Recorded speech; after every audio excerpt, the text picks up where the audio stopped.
Hi, I'm Ty with WTI, and this is my plug-in rope pendant light. The reason this lamp caught my eye is because I was looking for something that would not take up a lot of space. In my guest room, I'm going to be having little shelves as the nightstands, so there's limited space in there, and I needed something that would be off of the nightstands. So that left me with the option of either finding something that was attached to the ceiling or attached to the wall. I also wanted a lampshade that was made of natural materials or looked like it was made of natural materials, and that was also sort of on the beachy side since I am close to a beach. And this ended up being the perfect lamp. I love the way that it looks. I love the way that the light bulb shines through.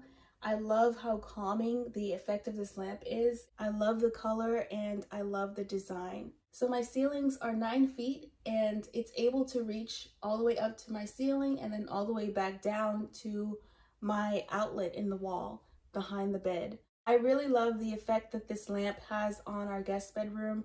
I would definitely recommend it to my friends, and that's my point of view.